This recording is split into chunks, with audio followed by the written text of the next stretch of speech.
The Picture of Dorian Gray by Oscar Wilde. Chapter 6. "I suppose you've heard the news, Basil?" said Lord Henry that evening, as Hallward was shown into a little private room at the Bristol, where dinner had been laid for 3. "No, Harry?" answered the artist, giving his hat and coat to the bowing waiter. "What is it?" "Nothing about politics, I hope. They don't interest me. There's hardly a single person in the House of Commons worth painting, though many of them would be better for a little whitewashing." "Dorian Gray is engaged to be married," said Lord Henry, watching him as he spoke. "Dorian engaged to be married?" he cried. "Impossible." "It is perfectly true." "To whom?" "To some little actress or other." "I can't believe it. Dorian is far too sensible." "Dorian is far too wise not to do foolish things now and then, my dear Basil." "Marriage is hardly a thing one can do now and then, Harry." "Except in America," rejoined Lord Henry languidly. "But I didn't say he was married. I said he was engaged to be married. There is a great difference. I have a distinct remembrance of being married, but I have no recollection at all of being engaged. I'm inclined to think that I never was engaged." "But think of Dorian's birth, and position, and wealth. It would be absurd for him to marry so much beneath him." "If you want to make him marry this girl, tell him that, Basil. He is sure to do it then. Whenever a man does a thoroughly stupid thing, it is always from the noblest motives."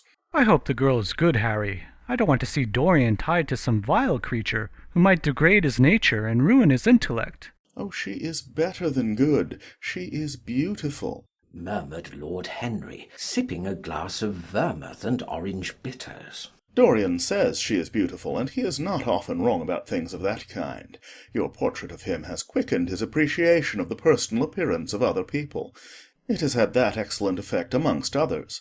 We are to see her tonight, if that boy doesn't forget his appointment." "Are you serious?" "Quite serious, Basil. I should be miserable if I thought I should ever be more serious than I am at the present moment." "But do you approve of it, Harry?" asked the painter, walking up and down the room and biting his lip. "You can't approve of it, possibly. It is some silly infatuation." "I never approve or disapprove of anything now. It is an absurd attitude to take towards life. We are not sent into the world to air our moral prejudices. I never take any notice of what common people say, and I never interfere with what charming people do. If a personality fascinates me, whatever mode of expression that personality selects is absolutely delightful to me. Dorian Gray falls in love with a beautiful girl who acts Juliet, and proposes to marry her. Why not? If he wedded Messalina, he would be none the less interesting. You know I am not a champion of marriage. The real drawback to marriage is that it makes one unselfish, and unselfish people are colourless. They lack individuality. Still, there are certain temperaments that marriage makes more complex. They retain their egotism, and add to it many other egos. They are forced to have more than one life. They become more highly organized, and to be highly organized is, I should fancy, the object of man's existence.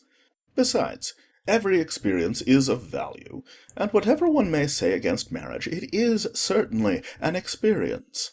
I hope that Dorian Gray will make this girl his wife, passionately adore her for 6 months, and then suddenly become fascinated by someone else. He would be a wonderful study."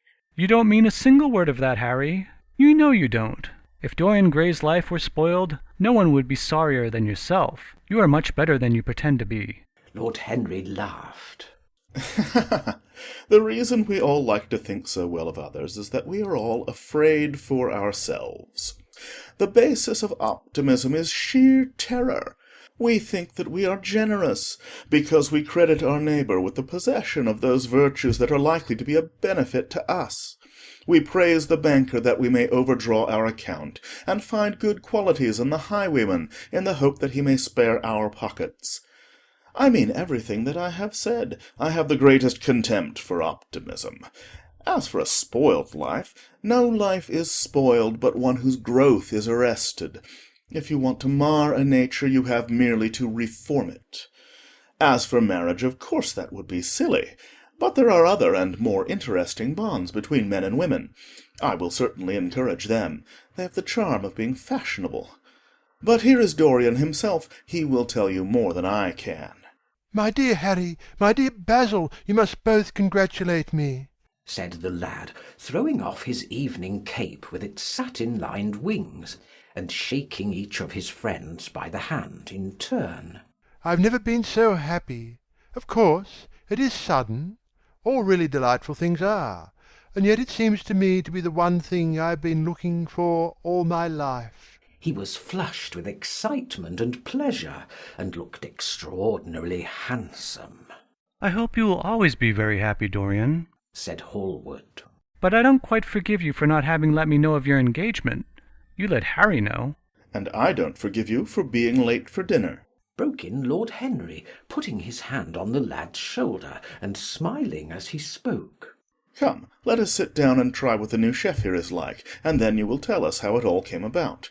There is really not much to tell, cried Dorian, as they took their seats at the small round table. What happened was simply this. After I left you yesterday evening, Harry, I dressed, had some dinner at that little Italian restaurant in Rupert Street you introduced me to, and went down at 8 o'clock to the theatre. Sybil was playing Rosalind. Of course, the scenery was dreadful, and the Orlando absurd. But Sybil! You should have seen her. When she came on in her boy's clothes, she was perfectly wonderful. She wore a moss-covered velvet jerkin with cinnamon sleeves, slim brown cross-gartered hose, a dainty little green cap with a hawk's feather caught in a jewel, and a hooded cloak lined with dull red. She had never seemed to me more exquisite. She had all the delicate grace of that Tanagra figurine that you have in your studio, Basil. Her hair clustered round her face like dark leaves round a pale rose. As for her acting, well, you shall see her tonight. She is simply a born artist. I sat in the dingy box absolutely enthralled. I forgot that I was in London and in the 19th century. I was away with my love in a forest that no man had ever seen. After the performance was over, I went behind and spoke to her. As we were sitting together, suddenly there came into her eyes a look that I had never seen there before. My lips moved towards hers. We kissed each other. I can't describe to you what I felt at that moment. It seemed to me that all my life had been narrowed to one perfect point of rose-coloured joy. She trembled all over and shook like a white narcissus. Then she flung herself on her knees and kissed my hands. I feel that I should not tell you all this, but I can't help it. Of course, our engagement is a dead secret. She has not even told her own mother. I don't know what my guardians will say. Lord Radley is sure to be furious. I don't care. I shall be of age in less than a year, and then I can do what I like. I have been right, Basil, haven't I, to take my love out of poetry, and to find my wife in Shakespeare's plays? Lips that Shakespeare taught to speak have whispered their secret in my ear. I have had the arms of Rosalind around me, and kissed Juliet on the mouth. Yes, Dorian, I suppose you were right, said Hallward slowly. Have you seen her today? Asked Lord Henry. Dorian Gray shook his head. I left her in the forest of Arden. I shall find her in an orchard in Verona. Lord Henry sipped his champagne in a meditative manner. At what particular point did you mention the word marriage, Dorian? And what did she say in answer? Perhaps you forgot all about it. My dear Harry, I did not treat it as a business transaction, and I did not make any formal proposal. I told her that I loved her, and she said she was not worthy to be my wife. Not worthy! Why, the whole world is nothing to me compared with her. Women are wonderfully practical, murmured Lord Henry. Much more practical than we are. In situations of that kind, we often forget to say anything about marriage, and they always remind us. Hallward laid his hand upon his arm. Don't, Harry. You have annoyed Dorian. He is not like other men. He would never bring misery upon anyone. His nature is too fine for that. Lord Henry looked across the table. Dorian is never annoyed with me, he answered. I asked the question for the best reason possible, for the only reason indeed that excuses one for asking any question. Simple curiosity.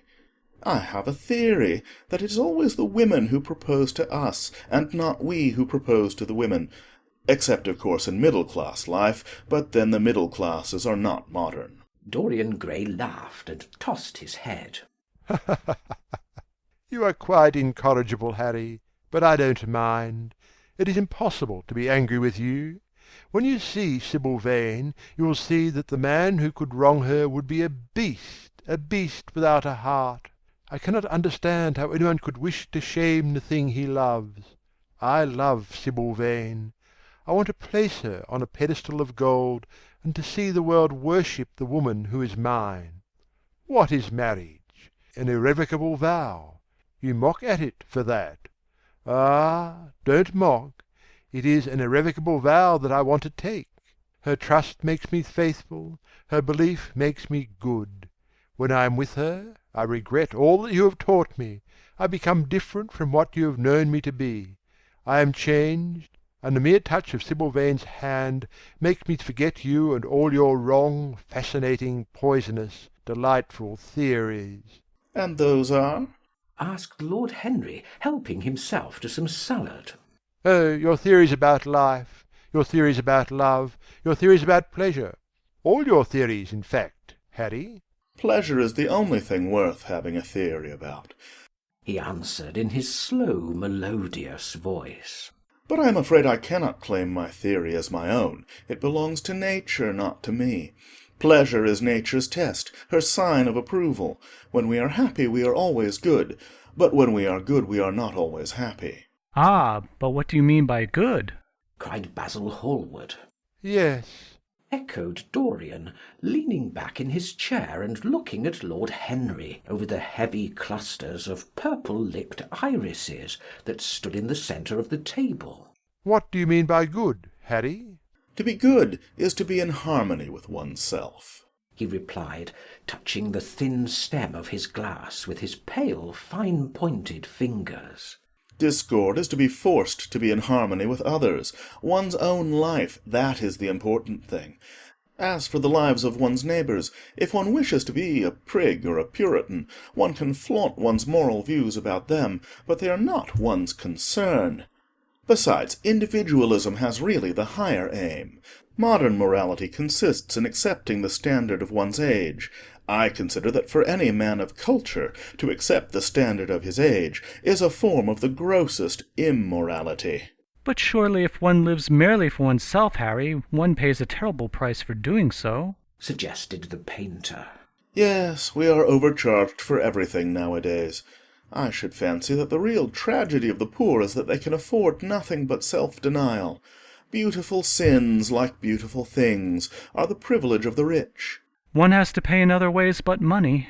"What sort of ways, Basil?" Oh, I should fancy in remorse, in suffering, and, well, in the consciousness of degradation. Lord Henry shrugged his shoulders. "My dear fellow, medieval art is charming, but medieval emotions are out of date. One can use them in fiction, of course, but then the only things that one can use in fiction are the things that one has ceased to use in fact. Believe me, no civilized man ever regrets a pleasure, and no uncivilized man ever knows what a pleasure is." "I know what pleasure is," cried Dorian Gray. "It is to adore someone."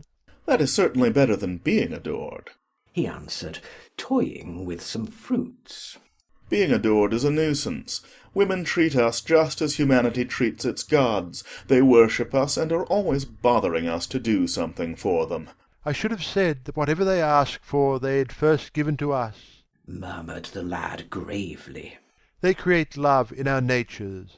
They have a right to demand it back." That is quite true, Dorian, cried Hallward. "Nothing is ever quite true," said Lord Henry.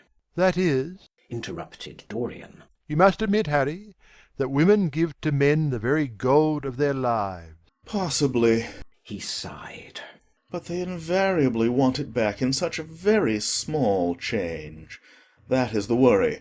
Women, as some witty Frenchman once put it, inspire us with a desire to do masterpieces, and always prevent us from carrying them out." "Harry, you are dreadful. I don't know why I like you so much." "You will always like me, Dorian." he replied. Will you have some coffee, you fellows? Waiter, bring coffee and fine champagne and some cigarettes. Oh, no, don't mind the cigarettes, I have some. Basil, I can't allow you to smoke cigars. You must have a cigarette. A cigarette is the perfect type of a perfect pleasure. It is exquisite, and it leaves one unsatisfied. What more can one want? Yes, Dorian, you will always be fond of me. I represent to you all the sins you have never had the courage to commit. What nonsense you talk, Harry! Cried the lad, taking a light from a fire-breathing silver dragon that the waiter had placed on the table. Let us go down to the theatre. When Sybil comes on the stage, you will have a new ideal of life. She will represent something to you that you have never known. I have known everything, said Lord Henry, with a tired look in his eyes. But I am always ready for a new emotion. I am afraid, however, that, for me at any rate, there is no such thing. Still, your wonderful girl may thrill me. I love acting. It is so much more real than life. Let us go. Dorian, you will come with me. I am so sorry, Basil, but there is only room for two in the brougham. You must follow us in a hansom. They got up and put on their coats, sipping their coffee standing.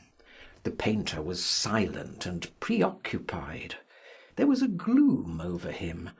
He could not bear this marriage, and yet it seemed to him to be better than many other things that might have happened. After a few minutes they all passed downstairs. He drove off by himself, as had been arranged, and watched the flashing lights of the little brougham in front of him. A strange sense of loss came over him. He felt that Dorian Gray would never again be to him all that he had been in the past. Life had come between them. His eyes darkened, and the crowded, flaring streets became blurred to his eyes. When the cab drew up at the theatre, it seemed to him that he had grown years older. End of chapter 6. The Picture of Dorian Gray by Oscar Wilde. Chapter 7. For some reason or other the house was crowded that night, and the fat Jew manager who met them at the door was beaming from ear to ear with an oily, tremulous smile. He escorted them to their box with a sort of pompous humility, waving his fat jewelled hands and talking at the top of his voice. Dorian Gray loathed him more than ever. He felt as if he had come to look for Miranda and had been met by Caliban. Lord Henry, upon the other hand, rather liked him. At least he declared he did, and insisted on shaking him by the hand and assuring him that he was proud to meet a man who had discovered a real genius and had gone bankrupt over a poet. Hallward amused himself with watching the faces in the pit. The heat was terribly oppressive, and the huge sunlight flamed like a monstrous dahlia with petals of yellow fire. The youths in the gallery had taken off their coats and waistcoats and hung them over the side. They talked to each other across the theatre, and shared their oranges with the tawdry girls who sat beside them. Some women were laughing in the pit. Their voices were horribly shrill and discordant. The sound of the popping of corks came from the bar. "What a place to find one's divinity in," said Lord Henry. Yes, answered Dorian Gray. It was here I found her, and she is divine beyond all living things. When she acts, you will forget everything. These common rough people, with their coarse faces and brutal gestures, become quite different when she is on the stage. They sit silently and watch her. They weep and laugh as she wills them to do. She makes them as responsive as a violin. She spiritualizes them, and one feels that they are of the same flesh and blood as one's self. The same flesh and blood as oneself? Oh, I hope not," exclaimed Lord Henry, who was scanning the occupants of the gallery through his opera-glass. Don't pay any attention to him, Dorian, said the painter. I understand what you mean, and I believe in this girl. Anyone you love must be marvelous, and any girl who has the effect you describe must be fine and noble. To spiritualize one's age, that is something worth doing. If this girl can give a soul to those who have lived without one, if she can create the sense of beauty in people whose lives have been sordid and ugly, if she can strip them of their selfishness and lend them tears for sorrows that are not their own, she's worthy of all your adoration, worthy of the adoration of the world. This marriage is quite right. I did not think so at first, but I admit it now. The gods made Sybil Vane for you. Without her, you would have been incomplete. "Thanks, Basil," answered Dorian Gray, pressing his hand. "I knew that you would understand me. Harry is so cynical, he terrifies me. But here is the orchestra. It is quite dreadful, but it only lasts for about 5 minutes. Then the curtain rises, and you will see the girl to whom I am going to give all my life, to whom I have given everything that is good in me." A quarter of an hour afterwards, amidst an extraordinary turmoil of applause, Sybil Vane stepped onto the stage. Yes, she was certainly lovely to look at, one of the loveliest creatures, Lord Henry thought, that he had ever seen. There was something of the fawn in her shy grace and startled eyes. A faint blush, like the shadow of a rose in a mirror of silver, came to her cheeks as she glanced at the crowded, enthusiastic house. She stepped back a few paces, and her lips seemed to tremble. Basil Hallward leaped to his feet and began to applaud. Motionless, and as one in a dream, sat Dorian Gray, gazing at her. Lord Henry peered through his glasses, murmuring, "Charming, charming." The scene was the hall of Capulet's house, and Romeo, in his pilgrim's dress, had entered with Mercutio and his other friends. The band, such as it was, struck up a few bars of music, and the dance began. Through the crowd of ungainly, shabbily dressed actors, Sybil Vane moved like a creature from a finer world. Her body swayed while she danced, as a plant sways in the water. The curves of her throat were the curves of a white lily. Her hands seemed to be made of cool ivory. Yet she was curiously listless. She showed no sign of joy when her eyes rested on Romeo. The few words she had to speak. "Good pilgrim, you do wrong your hand too much. Which mannerly devotion shows in this? For saints have hands that pilgrims' hands do touch, and palm to palm as holy palmers kiss." With the brief dialogue that follows, was spoken in a thoroughly artificial manner. The voice was exquisite, but from the point of view of tone it was absolutely false. It was wrong in colour. It took away all the life from the verse. It made the passion unreal.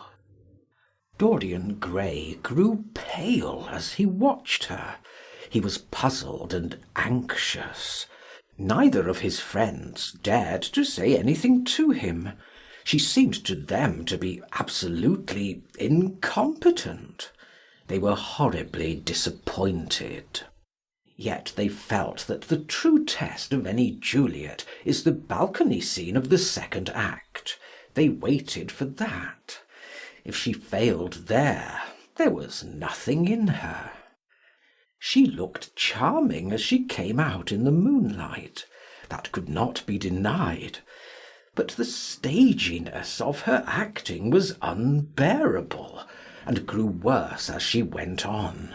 Her gestures became absurdly artificial. She overemphasized everything that she had to say. The beautiful passage, "Thou knowest the mask of night is on my face. else would a maiden blush bepaint my cheek, for that which thou hast heard me speak to-night was declaimed with the painful precision of a schoolgirl who has been taught to recite by some second-rate professor of elocution, when she leaned over the balcony and came to those wonderful lines. Although I joy in thee, I have no joy of this contract to-night. It is too rash, too unadvised, too sudden, too like the lightning, which doth cease to be, ere one can say, it lightens. Sweet, good night.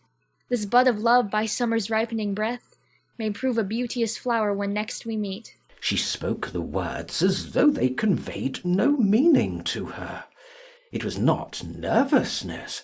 Indeed, so far from being nervous, she was absolutely self-contained. It was simply bad art. She was a complete failure. Even the common uneducated audience of the pit and gallery lost their interest in the play. They got restless, and began to talk loudly and to whistle. The Jew manager, who was standing at the back of the dress circle, stamped and swore with rage. The only person unmoved was the girl herself. When the second act was over, there came a storm of hisses, and Lord Henry got up from his chair and put on his coat. "She is quite beautiful, Dorian," he said. "but she can't act. Let us go." "I am going to see the play through," answered the lad in a hard, bitter voice. "I'm awfully sorry that I made you waste an evening, Harry. I apologise to you both." My dear Dorian, I should think Miss Vane was ill. Interrupted Hallward. We will come some other night. "I wish she were ill," he rejoined. "but she seems to me to be simply callous and cold. She is entirely altered. Last night she was a great artist. This evening she is merely a commonplace, mediocre actress." Don't talk like that about anyone you love, Dorian. Love is a more wonderful thing than art. "They're both simply forms of imitation," remarked Lord Henry. "But do let us go. Dorian, you must not stay here any longer. It is not good for one's morals to see bad acting. Besides, I don't suppose you will want your wife to act, so what does it matter if she plays Juliet like a wooden doll? She is very lovely, and if she knows as little about life as she does about acting, she will be a delightful experience. There are only two kinds of people who are really fascinating: people who know absolutely everything, and people who know absolutely nothing. Good heavens, my dear boy, don't look so tragic. The secret of remaining young is never to have an emotion that is unbecoming. Come to the club with Basil and myself. We will smoke cigarettes and drink to the beauty of Sybil Vane. She is beautiful. What more can you want?" "Go away, Harry," cried the lad. "I want to be alone. Basil, you must go. Ah, can't you see that my heart is breaking?" The hot tears came to his eyes.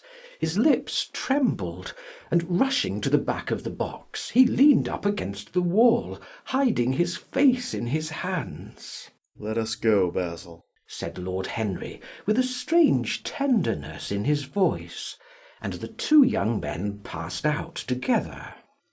A few moments afterwards, the footlights flared up, and the curtain rose on the third act. Dorian Gray went back to his seat. He looked pale and proud, and indifferent. The play dragged on, and seemed interminable. Half of the audience went out, tramping in heavy boots and laughing.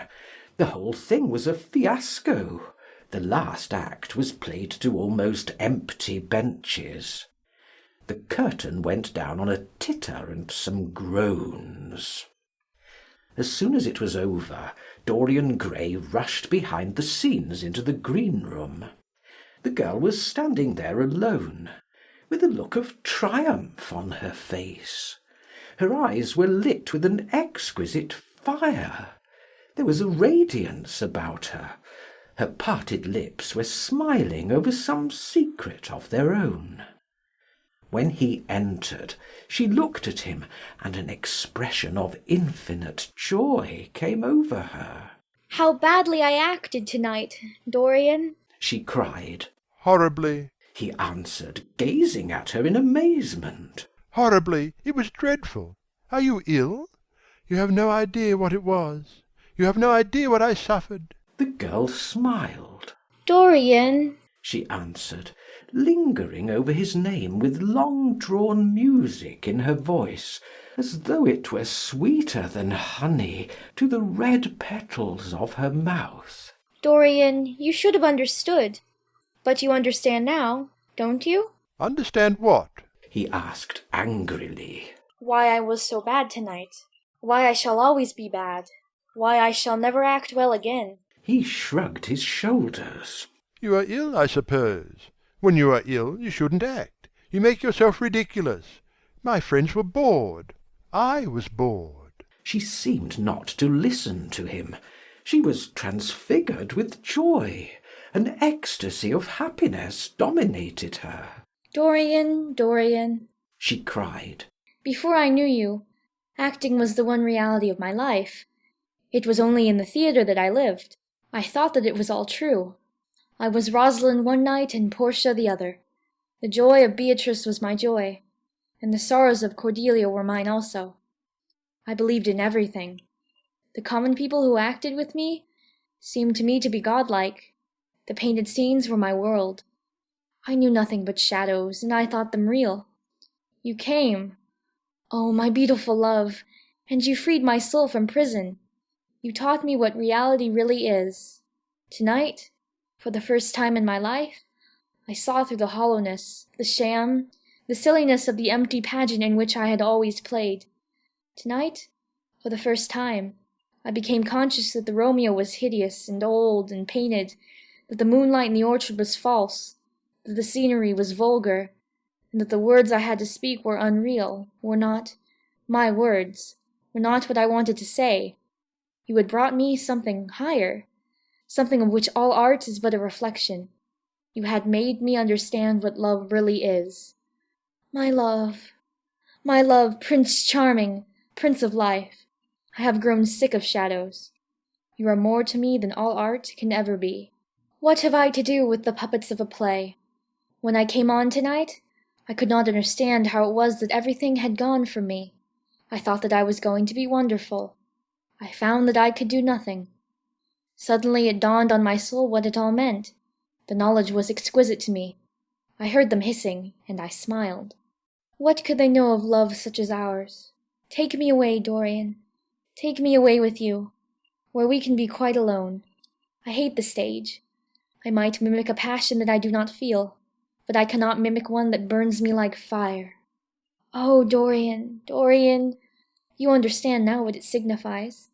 Even if I could do it, it would be profanation for me to play at being in love. You have made me see that. He flung himself down on the sofa and turned away his face. You have killed my love, he muttered. She looked at him in wonder and laughed. He made no answer. She came across to him, and with her little fingers stroked his hair. She knelt down and pressed his hands to her lips. He drew them away, and a shudder ran through him. Then he leaped up and went to the door. Yes, he cried. You have killed my love. You used to stir my imagination. Now you don't even stir my curiosity. You simply produce no effect. I loved you because you were marvellous, because you had genius and intellect, because you realized the dreams of great poets and gave shape and substance to the shadows of art. You have thrown it all away. You are shallow and stupid. My God, how mad I was to love you! What a fool I have been! You are nothing to me now. I will never see you again. I will never think of you. I will never mention your name. You don't know what you were to me once. Why, once. Oh, I can't bear to think of it. I wish I had never laid eyes upon you. You have spoiled the romance of my life. How little you can know of love, if you say it mars your art. Without your art you are nothing. I would have made you famous, splendid, magnificent. The world would have worshipped you, and you would have borne my name. What are you now? A third-rate actress with a pretty face." The girl grew white and trembled. She clenched her hands together, and her voice seemed to catch in her throat. "You are not serious, Dorian," she murmured. "You are acting." "Acting. I leave that to you. You do it so well," he answered bitterly. She rose from her knees, and with a piteous expression of pain in her face, came across the room to him. She put her hand upon his arm, and looked into his eyes. He thrust her back. "Don't touch me," he cried. A low moan broke from her, and she flung herself at his feet, and lay there like a trampled flower. Dorian, don't leave me," she whispered. "I am so sorry I didn't act well.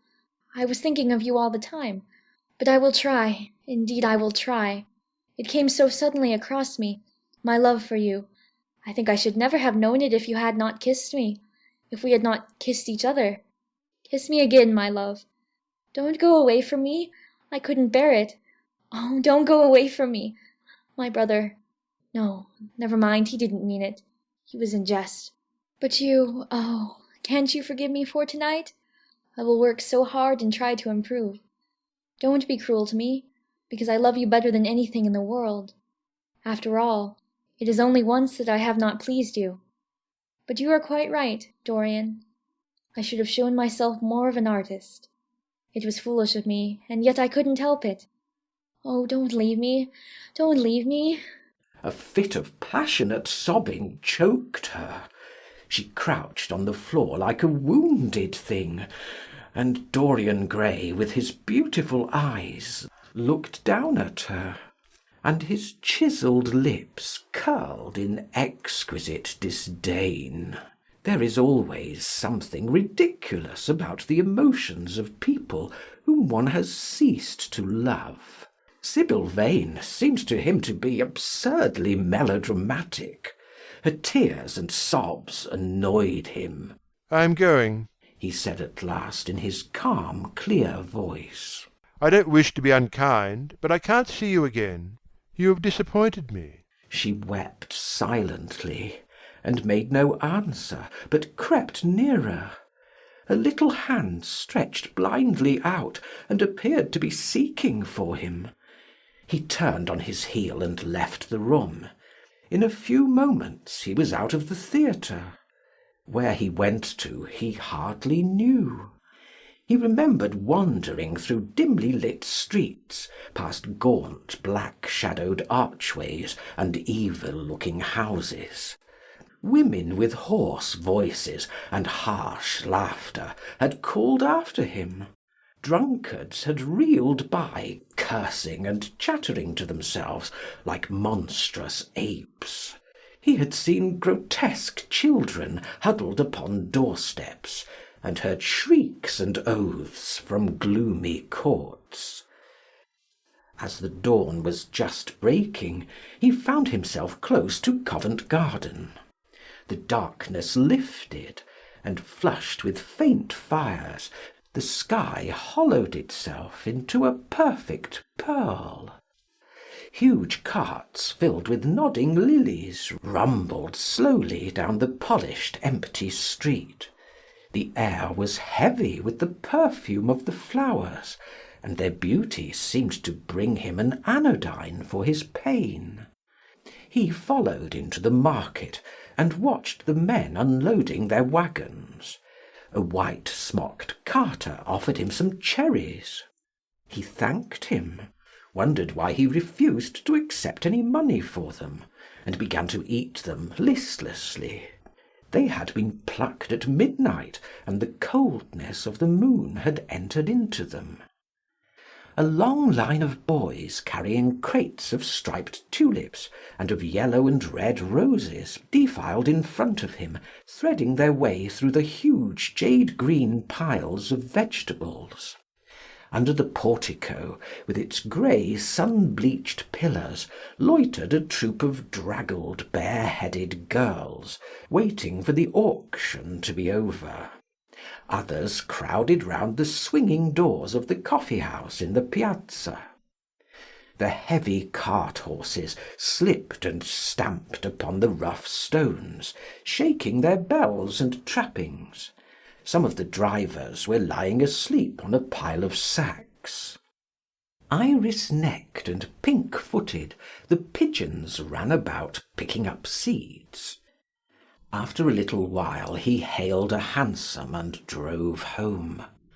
For a few moments he loitered upon the doorstep, looking round at the silent square, with its blank, close-shuttered windows and its staring blinds. The sky was pure opal now, and the roofs of the houses glistened like silver against it. From some chimney opposite a thin wreath of smoke was rising. It curled a violet riband through the nacre-coloured air. In the huge gilt Venetian lantern, spoil of some doge's barge, that hung from the ceiling of the great oak-panelled hall of entrance, lights were still burning from 3 flickering jets. Thin blue petals of flame they seemed, rimmed with white fire. He turned them out, and having thrown his hat and cape on the table, passed through the library towards the door of his bedroom, a large octagonal chamber on the ground floor, that in his new-born feeling for luxury he had just had decorated for himself, and hung with some curious Renaissance tapestries that had been discovered stored in a disused attic at Selby Royal. As he was turning the handle of the door, his eye fell upon the portrait Basil Hallward had painted of him. He started back as if in surprise. Then he went on into his own room, looking somewhat puzzled. After he had taken the buttonhole out of his coat, he seemed to hesitate. Finally he came back, went over to the picture and examined it. In the dim arrested light that struggled through the cream-coloured silk blinds, the face appeared to him to be a little changed. The expression looked different. One would have said that there was a touch of cruelty in the mouth. It was certainly strange. He turned round, and walking to the window, drew up the blind. The bright dawn flooded the room and swept the fantastic shadows into dusky corners, where they lay shuddering. But the strange expression that he had noticed in the face of the portrait seemed to linger there, to be more intensified even. The quivering, ardent sunlight showed him the lines of cruelty round the mouth as clearly as if he had been looking into a mirror after he had done some dreadful thing. He winced, and taking up from the table an oval glass framed in ivory cupids, one of Lord Henry's many presents to him, glanced hurriedly into its polished depths. No line like that warped his red lips. What did it mean? He rubbed his eyes and came close to the picture and examined it again. There were no signs of any change when he looked into the actual painting, and yet there was no doubt that the whole expression had altered. It was not a mere fancy of his own. The thing was horribly apparent. He threw himself into a chair and began to think. Suddenly there flashed across his mind what he had said in Basil Hallward's studio, the day the picture had been finished. Yes, he remembered it perfectly. He had uttered a mad wish that he himself might remain young, and the portrait grow old, that his own beauty might be untarnished, and the face on the canvas bear the burden of his passions and his sins, that the painted image might be seared with the lines of suffering and thought, and that he might keep all the delicate bloom and loveliness of his then just conscious boyhood. Surely his wish had not been fulfilled. Such things were impossible. It seemed monstrous even to think of them. And yet there was the picture before him, with the touch of cruelty in the mouth. Cruelty? Had he been cruel? It was the girl's fault, not his. He had dreamed of her as a great artist, had given his love to her because he had thought her great. Then she had disappointed him. She had been shallow and unworthy. And yet a feeling of infinite regret came over him as he thought of her lying at his feet sobbing like a little child. He remembered with what callousness he had watched her. Why had he been made like that? Why had such a soul been given to him? But he had suffered also. During the 3 terrible hours that the play had lasted, he had lived centuries of pain, aeon upon aeon of torture. His life was well worth hers. She had marred him for a moment, if he had wounded her for an age. Besides, women were better suited to bear sorrow than men. They lived on their emotions. They only thought of their emotions. When they took lovers, it was merely to have someone with whom they could have scenes. Lord Henry had told him that, and Lord Henry knew what women were. Why should he trouble about Sybil Vane? She was nothing to him now. But the picture, what was he to say of that? It held the secret of his life, and told his story. It had taught him to love his own beauty. Would it teach him to loathe his own soul? Would he ever look at it again? No, it was merely an illusion wrought on the troubled senses. The horrible night that he had passed had left phantoms behind it. Suddenly there had fallen upon his brain that tiny scarlet speck that makes men mad. The picture had not changed. It was folly to think so. Yet it was watching him, with its beautiful marred face and its cruel smile. Its bright hair gleamed in the early sunlight. Its blue eyes met his own. A sense of infinite pity, not for himself, but for the painted image of himself, came over him. It had altered already, and would alter more. Its gold would wither into grey. Its red and white roses would die. For every sin that he committed, a stain would fleck and wreck its fairness. But he would not sin. The picture, changed or unchanged, would be to him the visible emblem of conscience. He would resist temptation. He would not see Lord Henry any more, would not at any rate listen to those subtle poisonous theories that in Basil Hallward's garden had first stirred within him the passion for impossible things. He would go back to Sybil Vane, make her amends, marry her, try to love her again. Yes, it was his duty to do so. She must have suffered more than he had. Poor child! He had been selfish and cruel to her. The fascination that she had exercised over him would return. They would be happy together. His life with her would be beautiful and pure. He got up from his chair and drew a large screen right in front of the portrait, shuddering as he glanced at it. "How horrible!" he murmured to himself. and he walked across to the window and opened it. When he stepped out onto the grass, he drew a deep breath.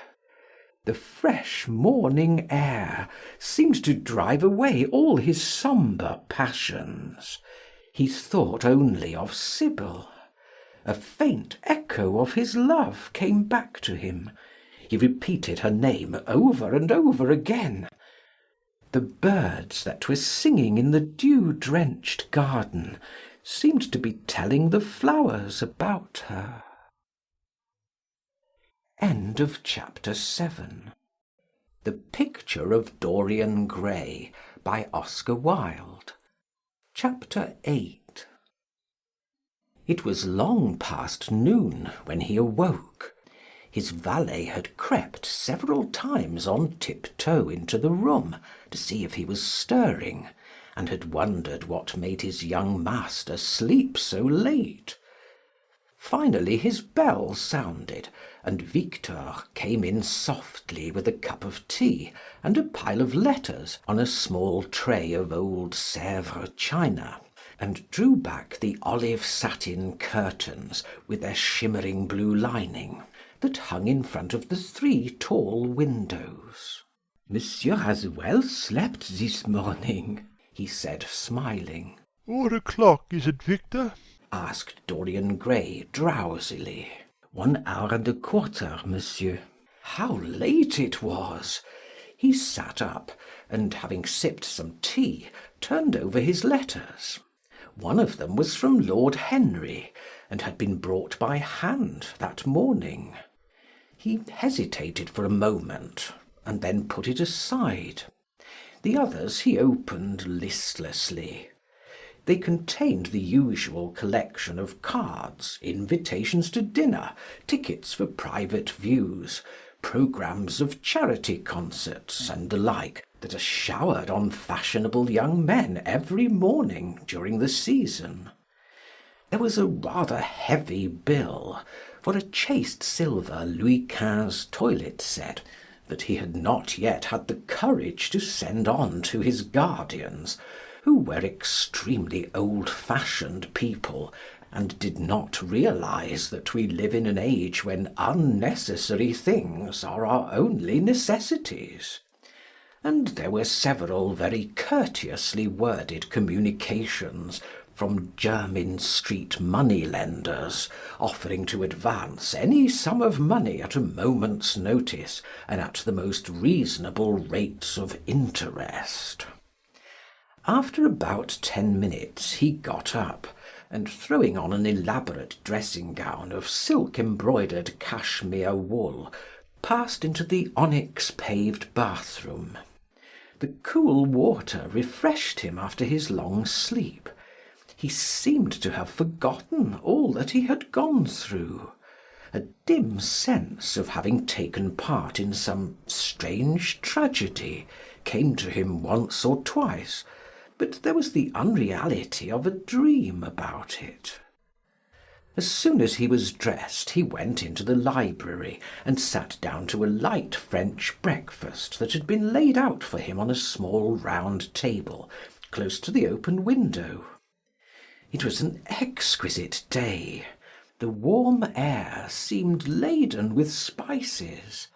A bee flew in and buzzed round the blue dragon bowl that, filled with sulphur-yellow roses, stood before him. He felt perfectly happy. Suddenly his eye fell on the screen that he had placed in front of the portrait, and he started. "Too cold for monsieur?" asked his valet, putting an omelette on the table. "I shut the window." Dorian shook his head. I am not cold, he murmured. Was it all true? Had the portrait really changed? Or had it been simply his own imagination that had made him see a look of evil where there had been a look of joy? Surely a painted canvas could not alter. The thing was absurd. It would serve as a tale to tell Basil some day. It would make him smile. And yet how vivid was his recollection of the whole thing! First in the dim twilight, and then in the bright dawn, he had seen the touch of cruelty round the warped lips. He almost dreaded his valet leaving the room. He knew that when he was alone he would have to examine the portrait. He was afraid of certainty. When the coffee and cigarettes had been brought and the man turned to go, he felt a wild desire to tell him to remain.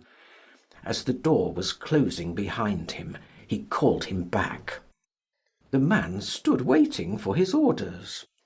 Dorian looked at him for a moment. "I am not at home to anyone, Victor," he said with a sigh. The man bowed and retired. Then he rose from the table, lit a cigarette, and flung himself down on a luxuriously cushioned couch that stood facing the screen. The screen was an old one, of gilt Spanish leather, stamped and wrought with a rather florid Louis XIV pattern.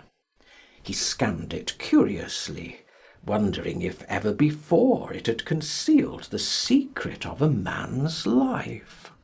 Should he move it aside, after all? Why not let it stay there? What was the use of knowing? If the thing was true, it was terrible. If it was not true, why trouble about it? But what if, by some fate or deadlier chance, eyes other than his spied behind, and saw the horrible change? What should he do if Basil Hallward came and asked to look at his own picture? Basil would be sure to do that. No, the thing had to be examined, and at once. Anything would be better than this dreadful state of doubt. He got up and locked both doors. At least he would be alone when he looked upon the mask of his shame. Then he drew the screen aside and saw himself face to face. It was perfectly true. The portrait had altered. As he often remembered afterwards, and always with no small wonder, he found himself at first gazing at the portrait with a feeling of almost scientific interest. That such a change should have taken place was incredible to him, and yet it was a fact. Was there some subtle affinity between the chemical atoms that shaped themselves into form and colour on the canvas, and the soul that was within him? Could it be that what that soul thought, they realized?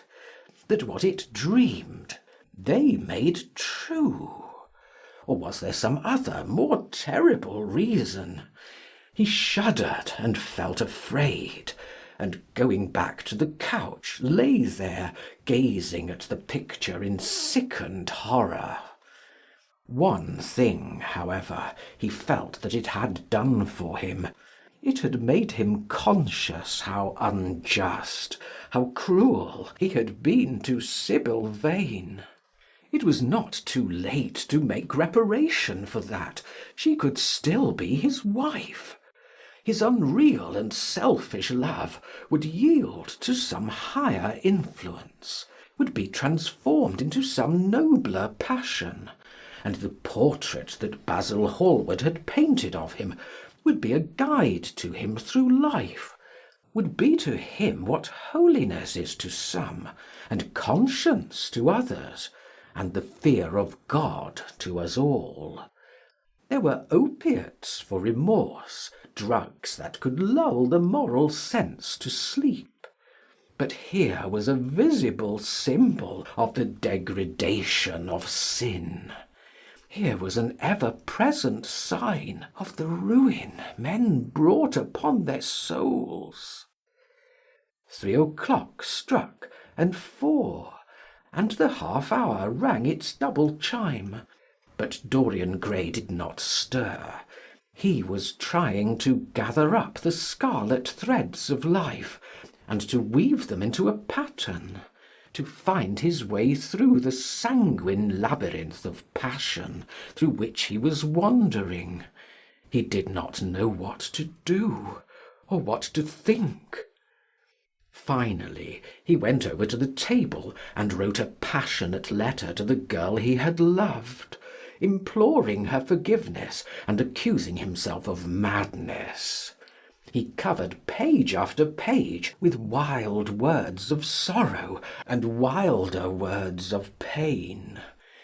There is a luxury in self-reproach. When we blame ourselves, we feel that no one else has a right to blame us. It is the confession, not the priest, that gives us absolution. When Dorian had finished the letter, he felt that he had been forgiven. Suddenly there came a knock to the door, and he heard Lord Henry's voice outside. My dear boy, I must see you. Let me in at once. I can't bear your shutting yourself up like this. He made no answer at first, but remained quite still. The knocking still continued, and grew louder. Yes, it was better to let Lord Henry in, and to explain to him the new life he was going to lead. To quarrel with him if it became necessary to quarrel. To part, if parting was inevitable.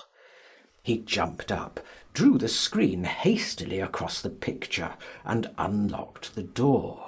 I'm so sorry for it all, Dorian, said Lord Henry as he entered.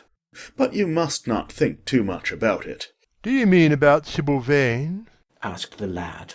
Yes, of course, answered Lord Henry, sinking into a chair and slowly pulling off his yellow gloves. It is dreadful from one point of view, but it was not your fault. Tell me, did you go behind and see her after the play was over? Yes. I felt sure you had. Did you make a scene with her? I was brutal, Harry, perfectly brutal. But it is all right now. I am not sorry for anything that has happened. It has taught me to know myself better. Ah, Dorian, I am so glad you take it in that way. I was afraid I would find you plunged in remorse and tearing that nice curly hair of yours. I have got through all that, said Dorian, shaking his head and smiling. I am perfectly happy now. I know what conscience is, to begin with. It is not what you told me it was. It is the divinest thing in us. Don't sneer at it, Harry, any more. At least, not before me. I want to be good. I can't bear the idea of my soul being hideous. A very charming artistic basis for ethics, Dorian. I congratulate you on it. But how are you going to begin? By marrying Sybil Vane.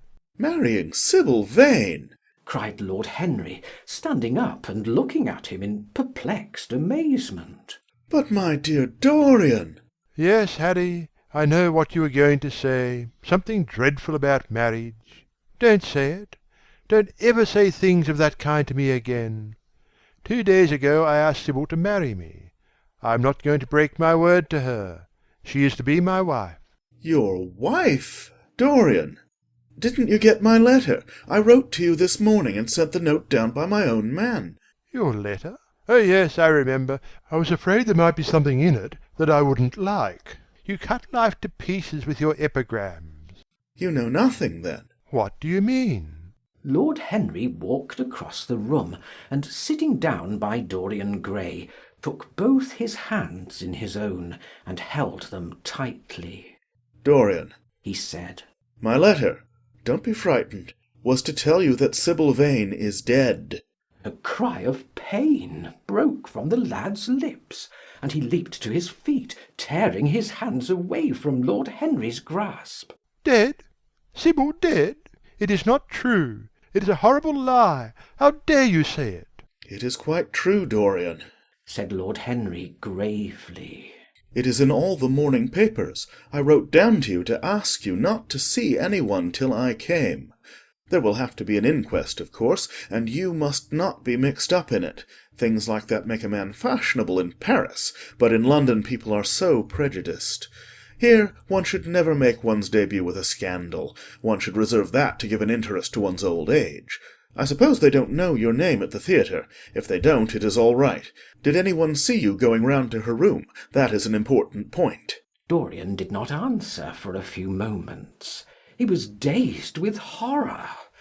Finally he stammered in a stifled voice. Harry, did you say an inquest? What did you mean by that? Did Sybil... Oh, Harry, I can't bear it. But be quick. Tell me everything at once. I have no doubt it was not an accident, Dorian, though it must be put in that way to the public. It seems that as she was leaving the theatre with her mother, about 12:30 or so, she said she had forgotten something upstairs. They waited some time for her, but she did not come down again. They ultimately found her lying dead on the floor of her dressing-room. She had swallowed something, by mistake, some dreadful thing they use at theatres. I don't know what it was, but it had either prussic acid or white lead in it. I should fancy it was prussic acid, as she seems to have died instantaneously. Harry, Harry, it is terrible, cried the lad. Yes, it is very tragic, of course, but you must not get yourself mixed up in it. I see by the Standard that she was 17. I should have thought she was almost younger than that. She looked such a child, and seemed to know so little about acting. Dorian, you mustn't let this thing get on your nerves. You must come and dine with me, and afterwards we will look in at the opera. It is a Patti night, and everybody will be there. You can come to my sister's box. She has got some smart women with her. So I have murdered Sybil Vane. Said Dorian Gray half to himself. Murdered her as surely as if I had cut her little throat with a knife.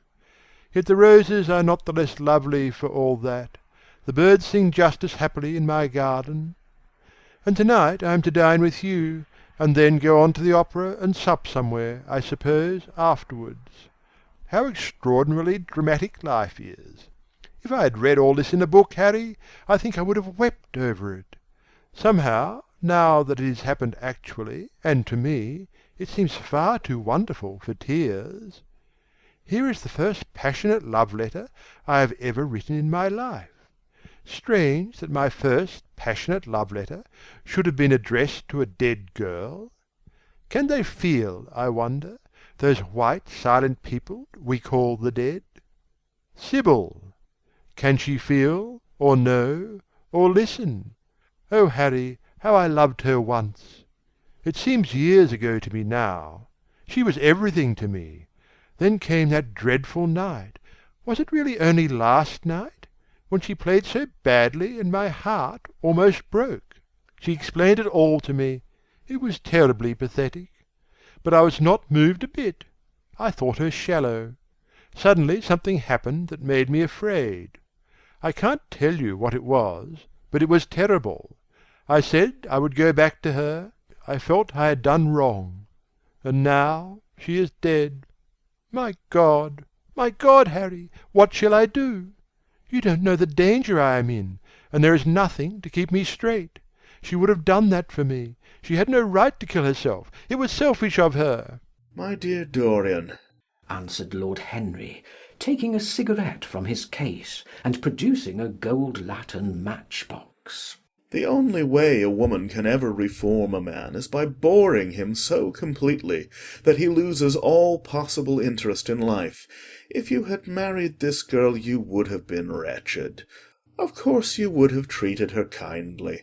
One can always be kind to people about whom one cares nothing, but she would have soon found out that you were absolutely indifferent to her, and when a woman finds that out about her husband, she either becomes dreadfully dowdy, or wears very smart bonnets that some other woman's husband has to pay for.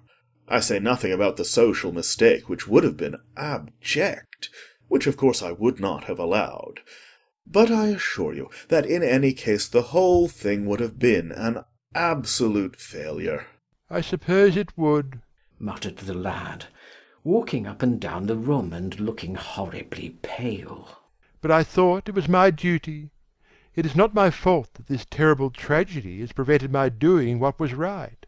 I remember your saying once that there is a fatality about good resolutions, that they are always made too late.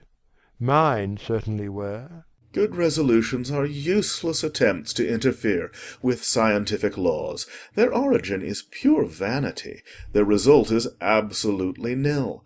They give us, now and then, some of those luxurious, sterile emotions that have a certain charm for the weak.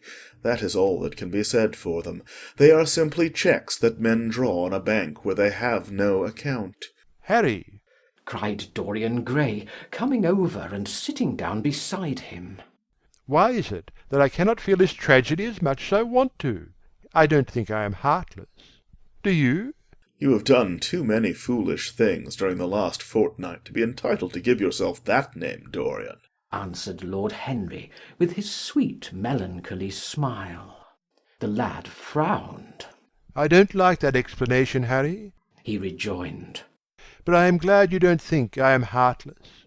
I am nothing of the kind. I know I am not.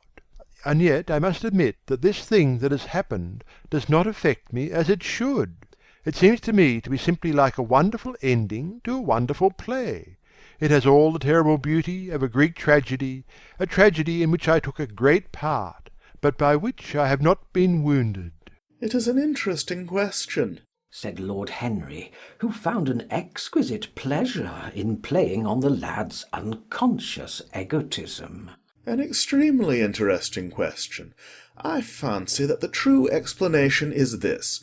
It often happens that the real tragedies of life occur in such an inartistic manner that they hurt us by their crude violence, their absolute incoherence, their absurd want of meaning, their entire lack of style. They affect us just as vulgarity affects us. They give us an impression of sheer brute force, and we revolt against that.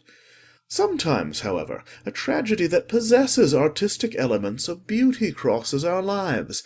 If these elements of beauty are real, the whole thing simply appeals to our sense of dramatic effect.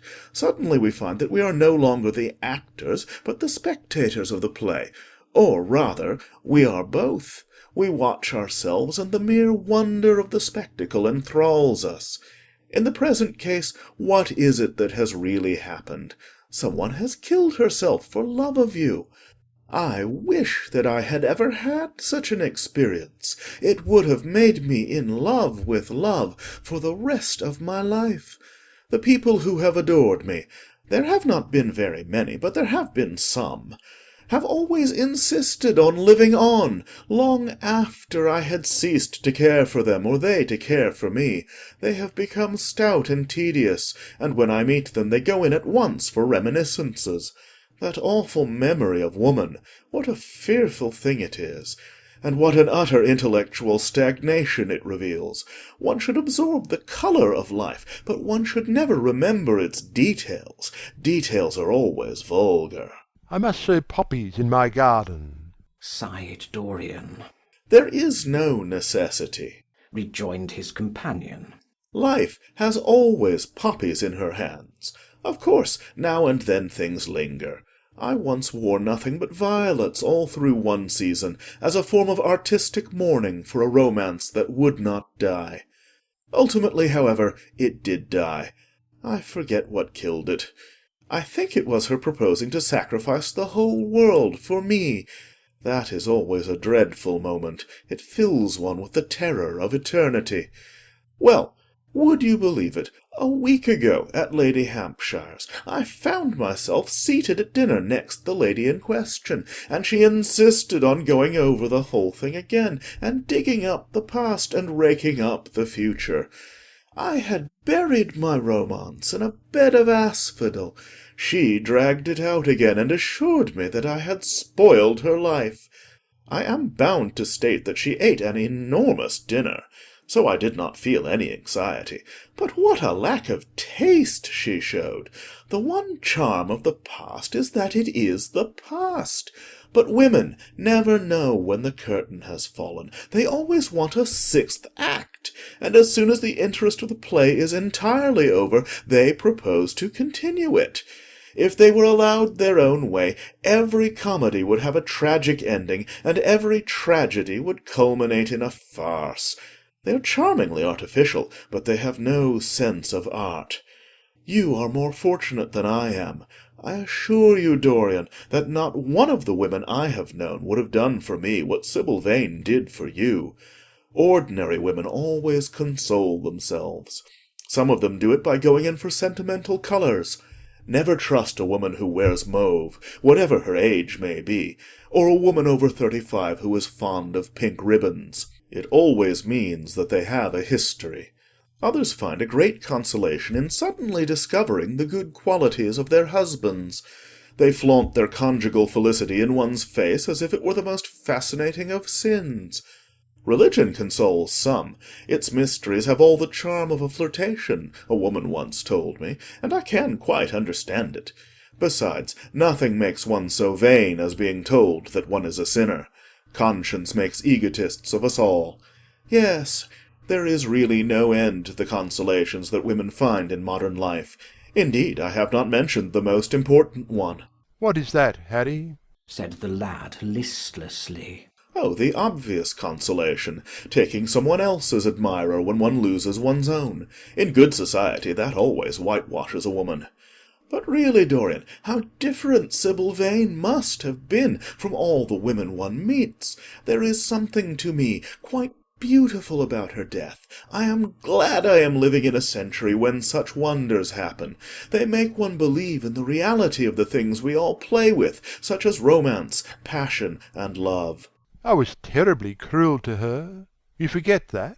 I am afraid that women appreciate cruelty, downright cruelty, more than anything else. They have wonderfully primitive instincts. We have emancipated them, but they remain slaves looking for their masters all the same. They love being dominated.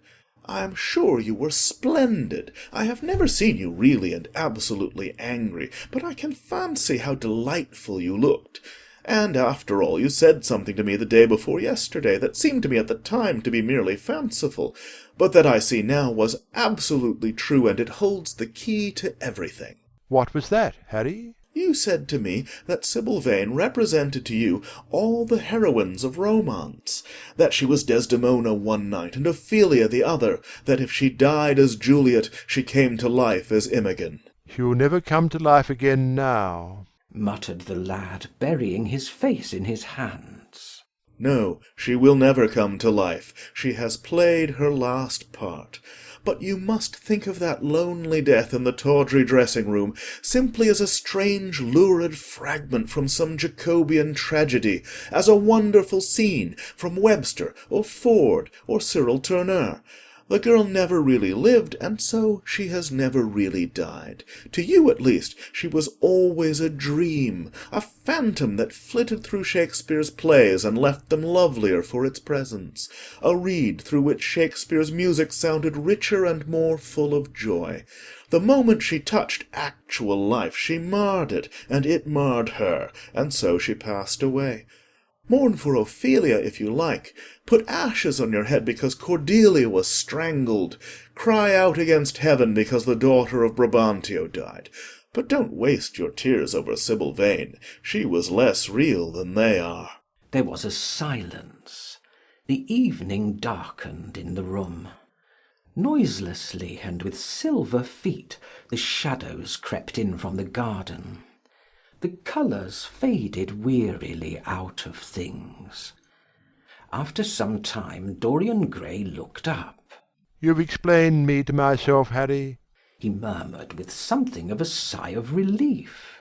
"I felt all that you have said, but somehow I was afraid of it, and I could not express it to myself. How well you know me! But we will not talk again of what has happened. It has been a marvellous experience. That is all. I wonder if life has still in store for me anything as marvellous." Life has everything in store for you, Dorian.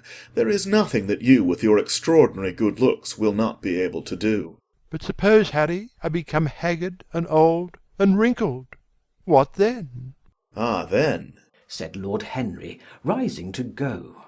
Then, my dear Dorian, you would have to fight for your victories. As it is, they are brought to you. No, you must keep your good looks. We live in an age that reads too much to be wise, and that thinks too much to be beautiful. We cannot spare you. And now you had better dress and drive down to the club. We are rather late as it is. I think I shall join you at the opera, Harry. I feel too tired to eat anything. What is the number of your sister's box? 27, I believe. It is on the grand tier. You will see her name on the door. But I am sorry you won't come and dine. I don't feel up to it, said Dorian listlessly. but I am awfully obliged to you for all you have said to me. You are certainly my best friend. No one has ever understood me as you have. We are only at the beginning of our friendship, Dorian, answered Lord Henry, shaking him by the hand. Goodbye. I shall see you before 9:30, I hope. Remember, Patty is singing. As he closed the door behind him, Dorian Gray touched the bell, and in a few minutes Victor appeared with the lamps, and drew the blinds down. He waited impatiently for him to go. The man seemed to take an interminable time over everything. As soon as he had left, he rushed to the screen and drew it back. No, there was no further change in the picture. It had received the news of Sybil Vane's death before he had known of it himself. It was conscious of the events of life as they occurred. The vicious cruelty that marred the fine lines of the mouth had no doubt appeared at the very moment that the girl had drunk the poison, whatever it was. Or was it indifferent to results? Did it merely take cognizance of what passed within the soul? He wondered, and hoped that some day he would see the change taking place before his very eyes, shuddering as he hoped it. Poor Sybil! What a romance it had all been! She had often mimicked death on the stage. Then Death himself had touched her and taken her with him. How had she played that dreadful last scene? Had she cursed him as she died? No, she had died for love of him, and love would always be a sacrament to him now. She had atoned for everything by the sacrifice she had made of her life. He would not think any more of what she had made him go through on that horrible night at the theatre. When he thought of her, it would be as a wonderful tragic figure sent onto the world's stage to show the supreme reality of love. A wonderful tragic figure. Tears came to his eyes as he remembered her childlike look, and winsome, fanciful ways, and shy, tremulous grace. He brushed them away hastily, and looked again at the picture. He felt that the time had really come for making his choice. Or had his choice already been made? Yes, life had decided that for him. Life, and his own infinite curiosity about life. Eternal youth, infinite passion, pleasures subtle and secret, wild joys and wilder sins. He was to have all these things. The portrait was to bear the burden of his shame. That was all. A feeling of pain crept over him as he thought of the desecration that was in store for the fair face on the canvas. Once, in boyish mockery of Narcissus, he had kissed, or feigned to kiss, those painted lips that now smiled so cruelly at him. Morning after morning he had sat before the portrait, wondering at its beauty, almost enamoured of it, as it seemed to him at times. Was it to alter now with every mood to which he yielded? Was it to become a monstrous and loathsome thing, to be hidden away in a locked room, to be shut out from the sunlight that had so often touched to brighter gold the waving wonder of its hair? The pity of it! The pity of it! For a moment he thought of praying that the horrible sympathy that existed between him and the picture might cease. It had changed in answer to a prayer. Perhaps in answer to a prayer it might remain unchanged. And yet Who that knew anything about life would surrender the chance of remaining always young, however fantastic that chance might be, or with what fateful consequences it might be fraught? Besides, was it really under his control? Had it indeed been prayer that had produced the substitution? Might there not be some curious scientific reason for it all? If thought could exercise its influence upon a living organism, might not thought exercise an influence upon dead and inorganic things? Nay, without thought or conscious desire, might not things external to ourselves vibrate in unison with our moods and passions, atom calling to atom in secret love or strange affinity? But the reason was of no importance. He would never again tempt by a prayer any terrible power. If the picture was to alter, it was to alter. That was all. Why inquire too closely into it? For there would be a real pleasure in watching it. He would be able to follow his mind into its secret places. This portrait would be to him the most magical of mirrors. As it had revealed to him his own body, so it would reveal to him his own soul. And when winter came upon it, he would still be standing where spring trembles on the verge of summer. When the blood crept from its face, and left behind a pallid mask of chalk with leaden eyes, he would keep the glamour of boyhood. Not one blossom of his loveliness would ever fade. Not one pulse of his life would ever weaken. Like the gods of the Greeks, he would be strong and fleet and joyous. What did it matter what happened to the coloured image on the canvas? He would be safe. That was everything. He drew the screen back into its former place in front of the picture, smiling as he did so, and passed into his bedroom, where his valet was already waiting for him. An hour later he was at the opera, and Lord Henry was leaning over his chair. End of chapter 8. The Picture of Dorian Gray by Oscar Wilde. Chapter 9. As he was sitting at breakfast next morning, Basil Hallward was shown into the room. "I am so glad I found you, Dorian," he said gravely. "I called last night, and they told me you were at the opera. Of course I knew that wasn't possible. But I wish you had left word where you really had gone to.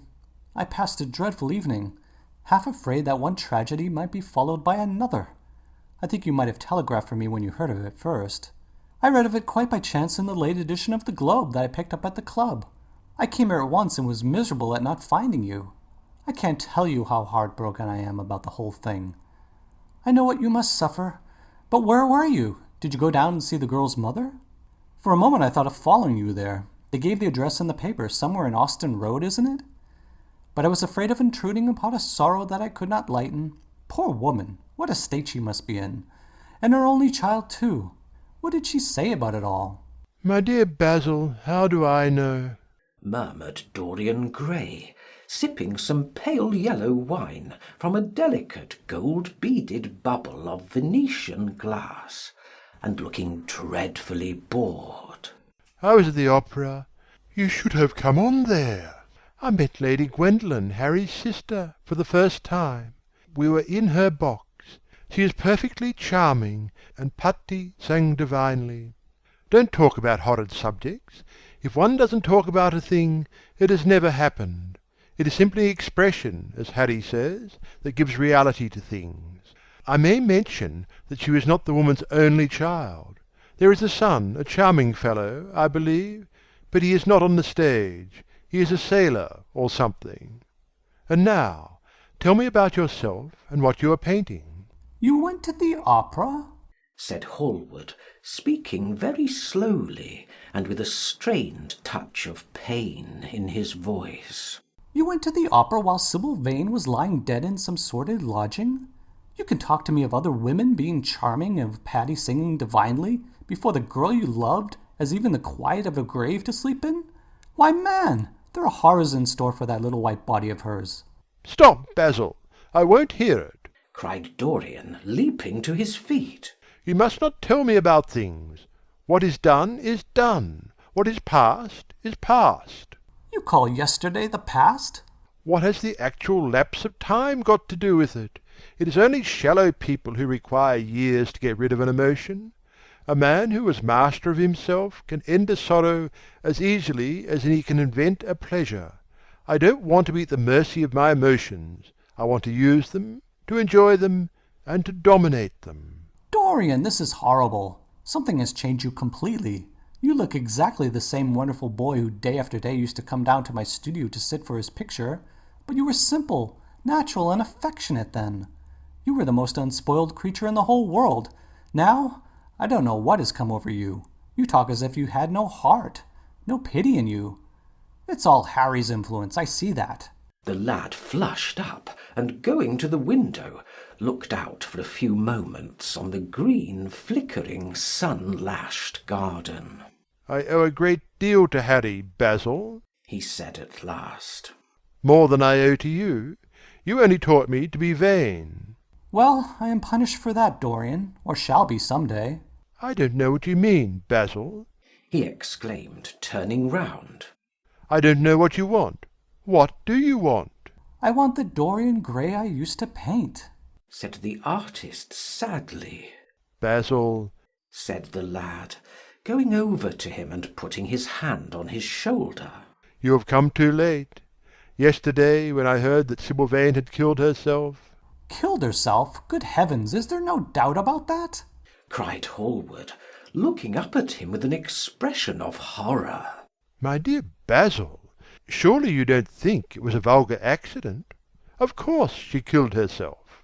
The elder man buried his face in his hands. How fearful, he muttered, and a shudder ran through him. No, said Dorian Gray. There is nothing fearful about it. It is one of the great romantic tragedies of the age. As a rule, people who act lead the most commonplace lives. They are good husbands, or faithful wives, or something tedious. You know what I mean, middle-class virtue and all that kind of thing. How different Sybil was. She lived her finest tragedy. She was always a heroine. The last night she played, the night you saw her, she acted badly because she had known the reality of love. When she knew its unreality, she died, as Juliet might have died. She passed again into the sphere of art. There is something of the martyr about her. Her death has all the pathetic uselessness of martyrdom, all its wasted beauty. But, as I was saying, you must not think that I have not suffered. If you had come in yesterday at a particular moment, about 5:30 perhaps, or 6:15, you would have found me in tears. Even Harry, who was here, who brought me the news, in fact, had no idea what I was going through. I suffered immensely. Then it passed away. I cannot repeat an emotion. No one can, except sentimentalists. And you are awfully unjust, Basil. You come down here to console me. That is charming of you. You find me consoled, and you are furious. How like a sympathetic person. You remind me of a story Harry told me about a certain philanthropist who spent 20 years of his life trying to get some grievance redressed or some unjust law altered. I forget exactly what it was. Finally he succeeded, and nothing could exceed his disappointment. He had absolutely nothing to do, almost died of ennui, and became a confirmed misanthrope. And besides, my dear old Basil, if you really want to console me, teach me rather to forget what has happened, or to see it from a proper artistic point of view. Was it not Gautier who used to write about la consolation des arts? I remember picking up a little vellum-covered book in your studio one day. and chancing on that delightful phrase. Well, I'm not like that young man you told me of when we were down at Marlow together, the young man who used to say that yellow satin could console one for all the miseries of life. I love beautiful things that one can touch and handle, old brocades, green bronzes, lacquer work, carved ivories, exquisite surroundings, luxury, pomp. There is so much to be got from all these, but the artistic temperament that they create, or at any rate reveal, is still more to me. To become the spectator of one's life, as Harry says, is to escape the suffering of life. I know you are surprised at my talking to you like this. You have not realized how I have developed. I was a schoolboy when you knew me. I am a man now. I have new passions, new thoughts, new ideas. I am different, but you must not like me less. I am changed, but you must always be my friend. Of course, I am very fond of Harry, but I know that you are better than he is. You are not stronger. You are too much afraid of life, but you are better. And how happy we used to be together! Don't leave me, Basil, and don't quarrel with me. I am what I am. There is nothing more to be said. The painter felt strangely moved. The lad was infinitely dear to him, and his personality had been the great turning point in his art. He could not bear the idea of reproaching him any more. After all, his indifference was probably merely a mood that would pass away. There was so much in him that was good, so much in him that was noble. Well, Dorian, he said at length, with a sad smile, I won't speak to you again about this horrible thing after today. I only trust your name won't be mentioned in connection with it. The inquest is to take place this afternoon. Have they summoned you? Dorian shook his head, and a look of annoyance passed over his face at the mention of the word inquest. There was something so crude and vulgar about everything of the kind. They don't know my name, he answered. But surely she did. Only my Christian name, and that, I am quite sure, she never mentioned to anyone. She told me once that they were all rather curious to learn who I was, and that she invariably told them my name was Prince Charming. It was pretty of her. You must do me a drawing of Sybil, Basil. I should like to have something more of her than the memory of a few kisses and some broken pathetic words. I will try and do something, Dorian, if it would please you. But you must come and sit to me yourself again.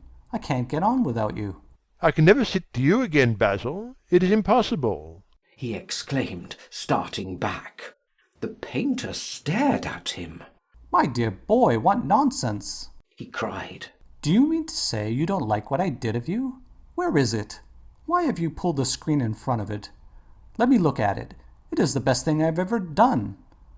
Do take the screen away, Dorian. It is simply disgraceful of your servants hiding my work like that. I felt the room looked different as I came in. My servant has nothing to do with it, Basil. You don't imagine I let him arrange my room for me? He settles my flowers for me sometimes. That is all.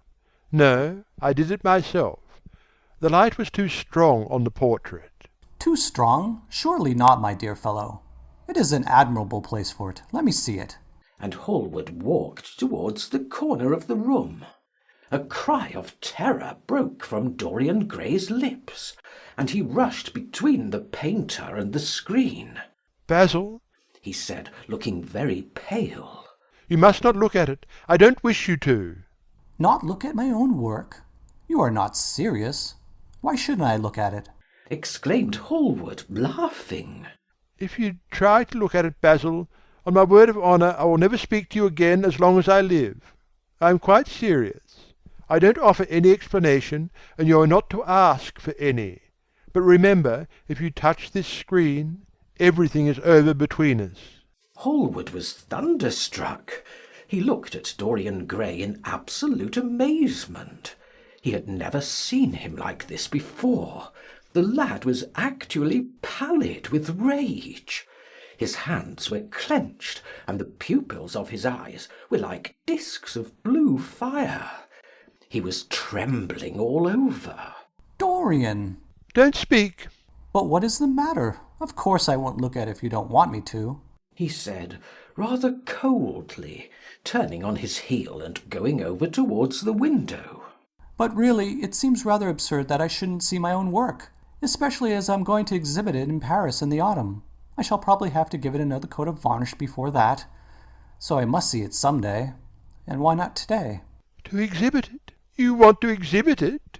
Exclaimed Dorian Gray, a strange sense of terror creeping over him.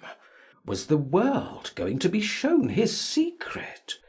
Were people to gape at the mystery of his life? That was impossible.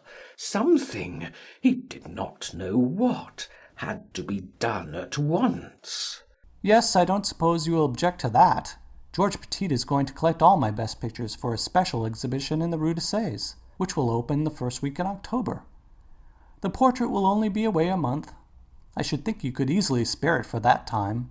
In fact, you are sure to be out of town. And if you keep it always behind a screen, you can't care much about it. Dorian Gray passed his hand over his forehead. There were beads of perspiration there. He felt that he was on the brink of a horrible danger. You told me a month ago that you would never exhibit it, he cried. Why have you changed your mind? You people who go in for being consistent have just as many moods as others have. The only difference is that your moods are rather meaningless. You can't have forgotten that you assured me most solemnly that nothing in the world would induce you to send it to any exhibition. You told Harry exactly the same thing. He stopped suddenly, and a gleam of light came into his eyes. He remembered that Lord Henry had said to him once, half seriously and half in jest, If you want to have a strange quarter of an hour, get Basil to tell you why he won't exhibit your picture. He told me why he wouldn't, and it was a revelation to me. Yes, perhaps Basil too had his secret. He would ask him and try. Basil, he said, coming over quite close and looking him straight in the face. we have each of us a secret. Let me know yours, and I shall tell you mine. What was your reason for refusing to exhibit my picture? The painter shuddered in spite of himself. Dorian, if I told you, you might like me less than you do, and you would certainly laugh at me. I could not bear your doing either of those two things. If you wish me never to look at your picture again, I am content. I have always you to look at. If you wish the best work I have ever done to be hidden from the world, I am satisfied. Your friendship is dearer to me than any fame or reputation. No, Basil, you must tell me, insisted Dorian Gray. I think I have a right to know. His feeling of terror had passed away, and curiosity had taken its place. He was determined to find out Basil Hallward's mystery. Let us sit down, Dorian, said the painter, looking troubled. Let us sit down and just answer me one question. Have you noticed in the picture something curious? Something that probably at first did not strike you, but that revealed itself to you suddenly? Basil, cried the lad, clutching the arms of his chair with trembling hands, and gazing at him with wild, startled eyes. I see you did. Don't speak. Wait till you hear what I have to say. Dorian, from the moment I met you, your personality had the most extraordinary influence over me. I was dominated, soul, brain, and power by you. You became to me the visible incarnation of that unseen ideal, whose memory haunts us artists like an exquisite dream. I worshipped you. I grew jealous of everyone to whom you spoke. I wanted to have you all to myself. I was only happy when I was with you. When you were away from me, you were still present in my art. Of course, I never let you know anything about this. It would have been impossible. You would not have understood it. I hardly understood it myself. I only knew that I had seen perfection face to face, and that the world had become wonderful to my eyes. Too wonderful, perhaps.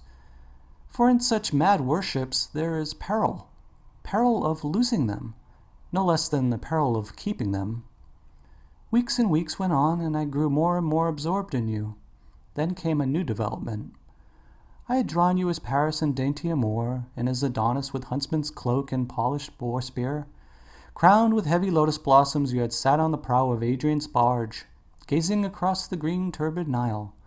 You had leaned over the still pool of some Greek woodland and seen in the water's silent silver the marvel of your own face. And it had all been what art should be, unconscious, ideal, and remote.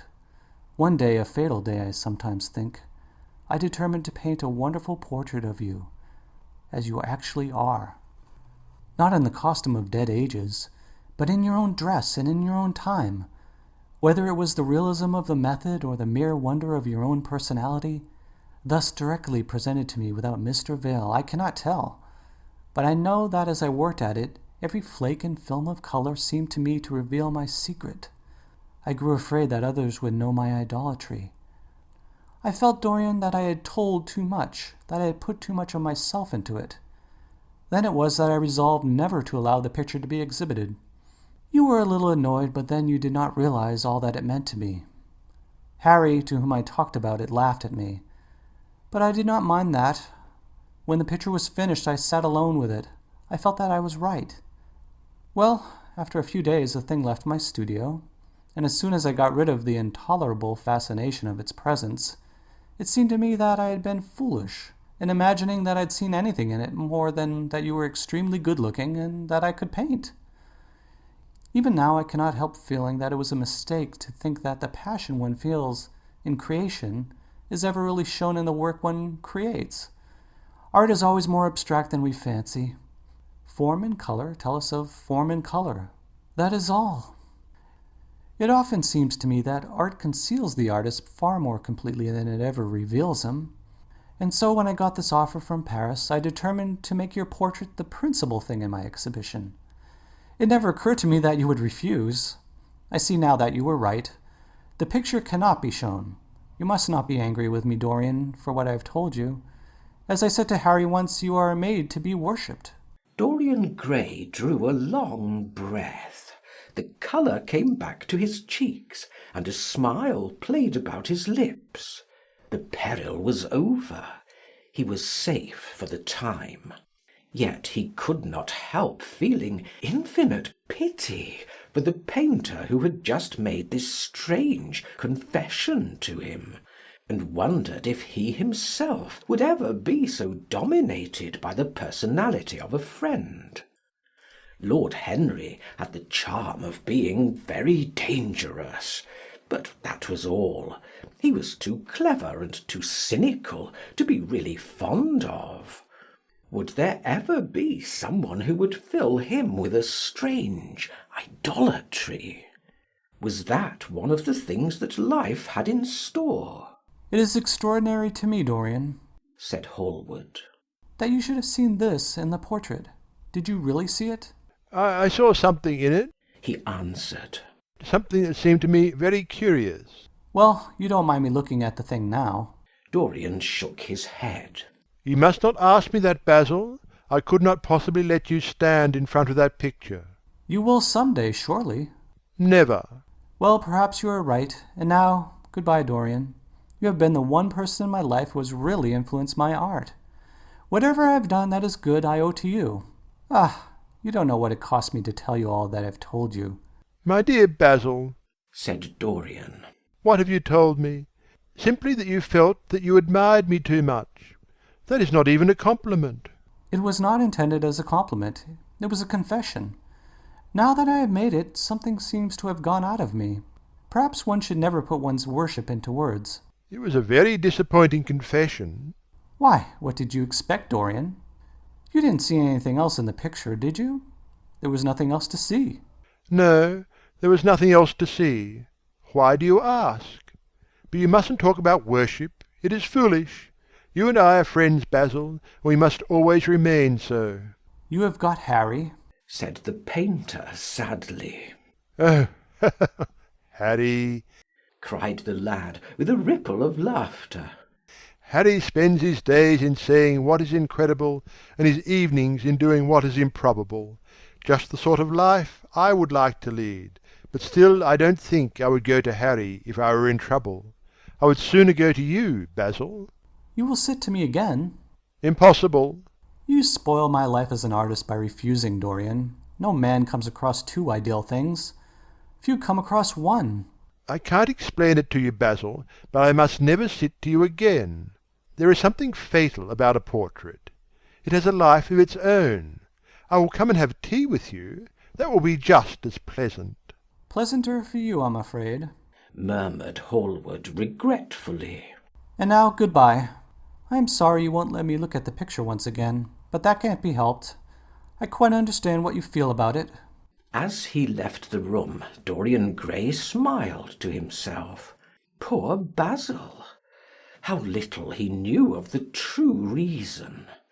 And how strange it was that instead of having been forced to reveal his own secret, he had succeeded, almost by chance, in wresting a secret from his friend. How much that strange confession explained to him! The painter's absurd fits of jealousy, his wild devotion, his extravagant panegyrics, his curious reticences. He understood them all now, and he felt sorry. There seemed to him to be something tragic in a friendship so coloured by romance. He sighed and touched the bell. The portrait must be hidden away at all costs. He could not run such a risk of discovery again. It had been mad of him to have allowed the thing to remain, even for an hour, in a room to which any of his friends had access. End of chapter 9. The Picture of Dorian Gray by Oscar Wilde. Chapter 10. When his servant entered, he looked at him steadfastly, and wondered if he had thought of peering behind the screen. The man was quite impassive, and waited for his orders. Dorian lit a cigarette, and walked over to the glass and glanced into it. He could see the reflection of Victor's face perfectly. It was like a placid mask of servility. There was nothing to be afraid of there, yet he thought it best to be on his guard. Speaking very slowly, he told him to tell the housekeeper that he wanted to see her, and then to go to the frame maker and ask him to send 2 of his men round at once. It seemed to him that as the man left the room, his eyes wandered in the direction of the screen. Or was that merely his own fancy? After a few moments, in her black silk dress, with old-fashioned thread mittens on her wrinkled hands, Mrs. Leaf bustled into the library. He asked her for the key of the schoolroom. "The old schoolroom, Mr. Dorian?" she exclaimed. "Why, it's full of dust. I must get it arranged and put straight before you go into it. It's not fit for you to see, sir. It's not, indeed." I don't want it put straight, Leaf. I only want the key. "Well, sir, you'll be covered with cobwebs if you go into it. Why, it hasn't been opened for nearly 5 years. Not since his lordship died." He winced at the mention of his grandfather. He had hateful memories of him. That does not matter, he answered. I simply want to see the place. That is all. Give me the key. "And here is the key, sir," said the old lady, going over the contents of her bunch with tremulously uncertain hands. "Here's the key. I'll have it off the bunch in a moment. But you don't think of living up there, sir? And you so comfortable here?" No, no, he cried petulantly. Thank you, Leaf. That will do. She lingered for a few moments, and was garrulous over some detail of the household. He sighed, and told her to manage things as she thought best. She left the room, wreathed in smiles. As the door closed, Dorian put the key in his pocket, and looked round the room. His eye fell on a large purple satin coverlet, heavily embroidered with gold, a splendid piece of late 17th century Venetian work that his grandfather had found in a convent near Bologna. Yes, that would serve to wrap the dreadful thing in. It had perhaps served often as a pall for the dead. Now it was to hide something that had a corruption of its own, worse than the corruption of death itself, something that would breed horrors, and yet would never die. What the worm was to the corpse, his sins would be to the painted image on the canvas. They would mar its beauty and eat away its grace. They would defile it and make it shameful. And yet the thing would still live on. It would be always alive. He shuddered, and for a moment he regretted that he had not told Basil the true reason why he had wished to hide the picture away. Basil would have helped him to resist Lord Henry's influence, and the still more poisonous influences that came from his own temperament. The love that he bore him, for it was really love, had nothing in it that was not noble and intellectual. It was not that mere physical admiration of beauty that is born of the senses, and that dies when the senses tire. It was such love as Michelangelo had known, and Montaigne, and Winckelmann, and Shakespeare himself. Yes, Basil could have saved him. But it was too late now. The past could always be annihilated. Regret, denial, or forgetfulness could do that. But the future was inevitable. There were passions in him that would find their terrible outlet, dreams that would make the shadow of their evil real. He took up from the couch the great purple and gold texture that covered it, and holding it in his hands, passed behind the screen. Was the face on the canvas viler than before? It seemed to him that it was unchanged, and yet his loathing of it was intensified. Gold hair, blue eyes, and rose-red lips, they were all there. It was simply the expression that had altered. That was horrible in its cruelty. Compared to what he saw in it of censure or rebuke, how shallow Basil's reproaches about Sibyl Vane had been! How shallow, and of what little account! His own soul was looking out at him from the canvas, and calling him to judgment. A look of pain came across him, and he flung the rich pall over the picture. As he did so, a knock came to the door. He passed out as his servant entered. "The persons are here, monsieur." He felt that the man must be got rid of at once. He must not be allowed to know where the picture was being taken to. There was something sly about him, and he had thoughtful, treacherous eyes. Sitting down at the writing table, he scribbled a note to Lord Henry, asking him to send him round something to read, and reminding him that they were to meet at 8:15 that evening. Wait for an answer, he said, handing it to him. And show the men in here. In 2 or 3 minutes there was another knock, and Mr. Hubbard himself, the celebrated frame-maker of South Audley Street, came in with a somewhat rough-looking young assistant.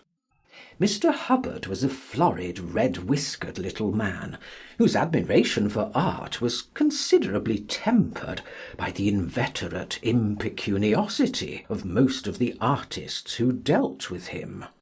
As a rule, he never left his shop. He waited for people to come to him. But he always made an exception in favour of Dorian Gray. There was something about Dorian that charmed everybody. It was a pleasure even to see him. "What can I do for you, Mr. Gray?" he said, rubbing his fat, freckled hands. I thought I would do myself the honour of coming round in person. I have just got a beauty of a frame, sir. Picked it up at a sale, old Florentine. Come from Fonthill, I believe. Admirably suited for a religious subject, Mr. Gray. I'm so sorry that you have given yourself the trouble of coming round, Mr. Hubbard. I shall certainly drop in and look at the frame, though I don't go in much at present for religious art, but today I only want a picture carried to the top of the house for me. It is rather heavy, so I thought I would ask you to lend me a couple of your men. No trouble at all, Mr. Gray. I'm delighted to be of any service to you. Which is the work of art, sir? This, replied Dorian, moving the screen back. Can you move it, covering and all, just as it is? I don't want it to get scratched going upstairs. Oh, there will be no difficulty, sir, said the genial frame-maker, beginning, with the aid of his assistant, to unhook the picture from the long brass chains by which it was suspended. And now, where shall we carry it to, Mr. Gray? I will show you the way, Mr. Hubbard, if you will kindly follow me. Or perhaps you had better go in front. I am afraid it is right at the top of the house. We will go up by the front staircase, as it is wider. He held the door open for them, and they passed out into the hall and began the ascent.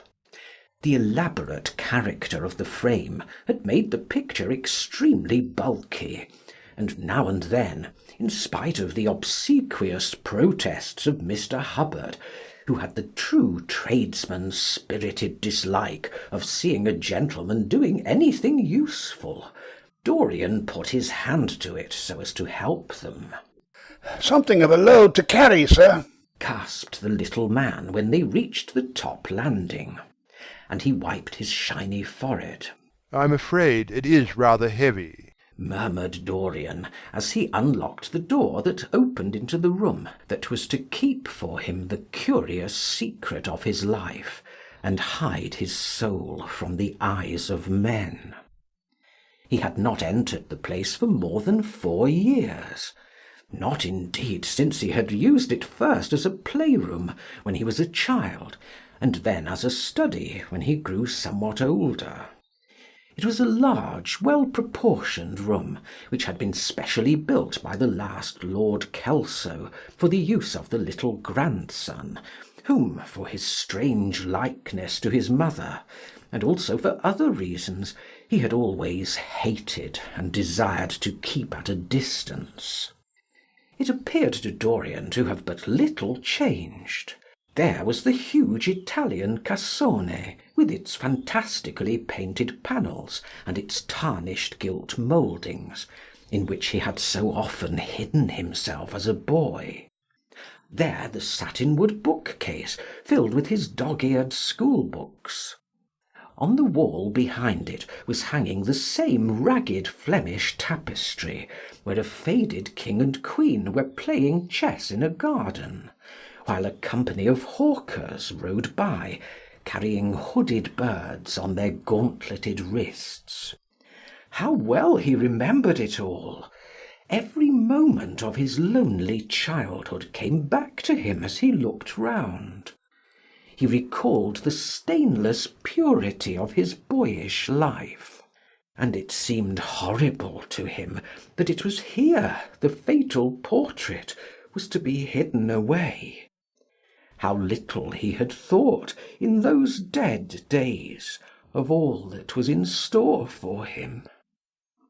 But there was no other place in the house so secure from prying eyes as this. He had the key, and no one else could enter it. Beneath its purple pall, the face painted on the canvas could grow bestial, sodden and unclean. What did it matter? No one could see it. He himself would not see it. Why should he watch the hideous corruption of his soul? He kept his youth. That was enough. And besides, might not his nature grow finer after all? There was no reason that the future should be so full of shame. Some love might come across his life and purify him, and shield him from those sins that seemed to be already stirring in spirit and in flesh. those curious, unpictured sins whose very mystery lent them their subtlety and their charm. Perhaps some day the cruel look would have passed away from the scarlet, sensitive mouth, and he might show to the world Basil Hallward's masterpiece. No, that was impossible. Hour by hour, and week by week, the thing upon the canvas was growing old. It might escape the hideousness of sin, but the hideousness of age was in store for it. The cheeks would become hollow or flaccid. Yellow crow's feet would creep round the fading eyes and make them horrible. The hair would lose its brightness, the mouth would gape or droop, would be foolish or gross, as the mouths of old men are. There would be the wrinkled throat, the cold, blue-veined hands, the twisted body that he remembered in the grandfather who had been so stern to him in his boyhood. The picture had to be concealed. There was no help for it. "Bring it in, Mr. Hubbard, please," he said wearily, turning round. "I'm sorry I kept you so long. I was thinking of something else." Always glad to have a rest, Mr. Gray, answered the frame-maker, who was still gasping for breath. Where shall we put it, sir? "Oh, anywhere. Here. This will do. I don't want to have it hung up. Just lean it against the wall. Thanks." Might one look at the work of art, sir? Dorian started. "It would not interest you, Mr. Hubbard," he said, keeping his eye on the man. He felt ready to leap upon him and fling him to the ground if he dared to lift the gorgeous hanging that concealed the secret of his life. "I shan't trouble you any more now. I am much obliged for your kindness in coming round." Not at all, Mr. Gray. Ever ready to do anything for you, sir. And Mr. Hubbard tramped downstairs, followed by the assistant, who glanced back at Dorian with a look of shy wonder in his rough, uncomely face. He had never seen anyone so marvellous. When the sound of their footsteps had died away, Dorian locked the door and put the key in his pocket. He felt safe now. No one would ever look upon the horrible thing. No eye but his would ever see his shame. On reaching the library, he found that it was just after 5 o'clock, and that the tea had been already brought up. On a little table of dark perfumed wood, thickly encrusted with nacre, a present from Lady Radley, his guardian's wife, a pretty professional invalid who had spent the preceding winter in Cairo, was lying a note from Lord Henry, and beside it was a book bound in yellow paper, the cover slightly torn and the edges soiled. A copy of the 3rd edition of the St. James's Gazette had been placed on the tea-tray. It was evident that Victor had returned.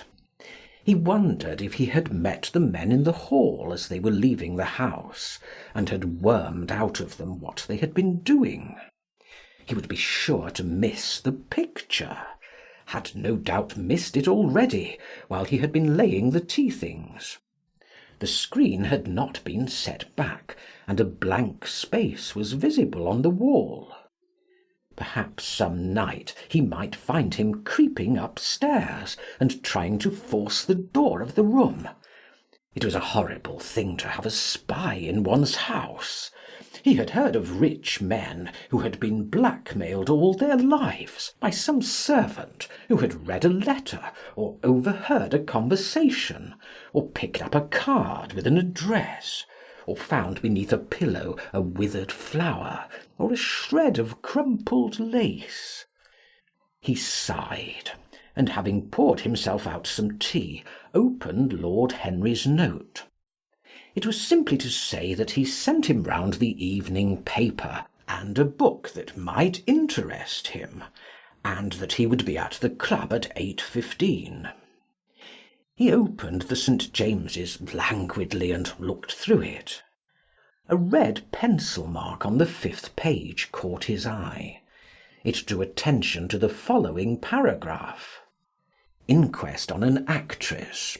An inquest was held this morning at the Bell Tavern, Hoxton Road, by Mr. Danby, the district coroner, on the body of Sybil Vane, a young actress recently engaged at the Royal Theatre, Holborn. A verdict of death by misadventure was returned. Considerable sympathy was expressed for the mother of the deceased, who was greatly affected during the giving of her own evidence and that of Dr. Birrell, who had made the post-mortem examination of the deceased. He frowned, and tearing the paper in two, went across the room and flung the pieces away.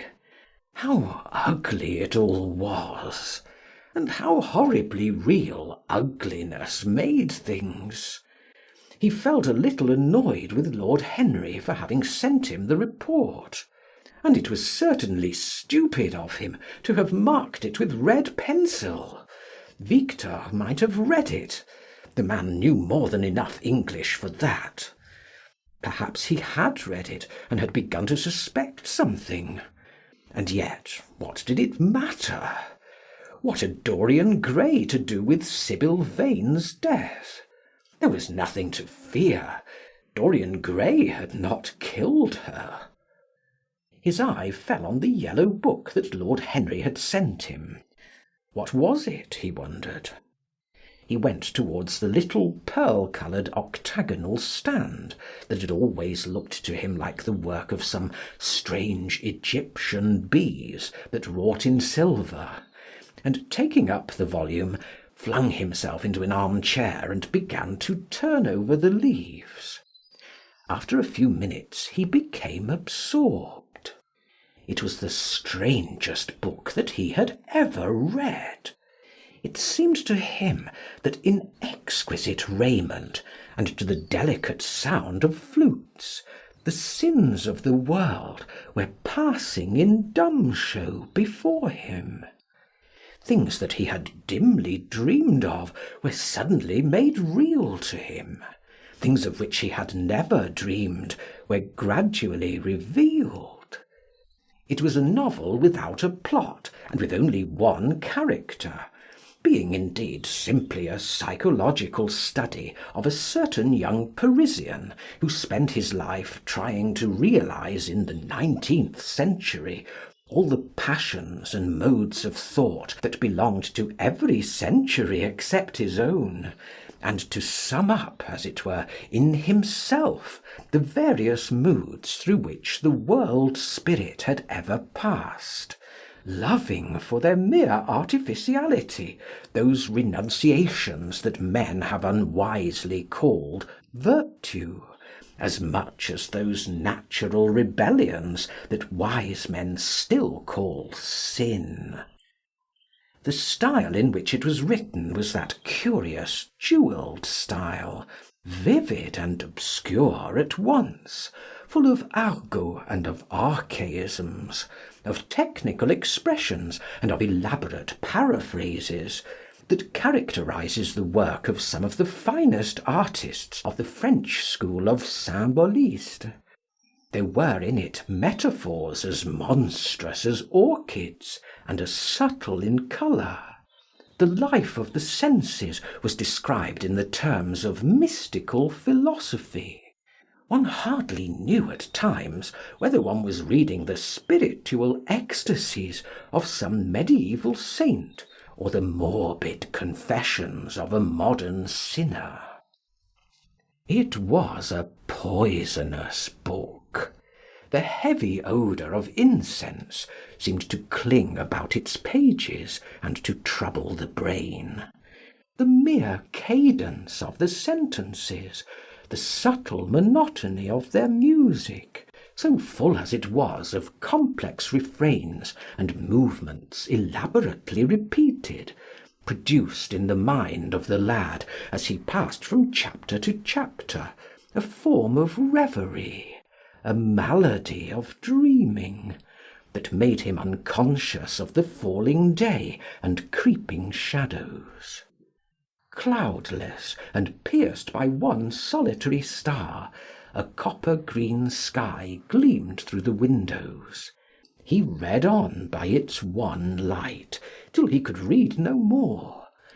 Then, after his valet had reminded him several times of the lateness of the hour, he got up, and going into the next room, placed the book on the little Florentine table that always stood at his bedside, and began to dress for dinner. It was almost 9 o'clock before he reached the club, where he found Lord Henry sitting alone in the morning-room, looking very much bored. "I am so sorry, Harry," he cried. "but really it is entirely your fault. That book you sent me so fascinated me that I forgot how the time was going." Yes, I thought you would like it, replied his host, rising from his chair. "I didn't say I liked it, Harry. I said it fascinated me. There is a great difference." Ah, you've discovered that, murmured Lord Henry, and they passed into the dining-room. End of chapter 10.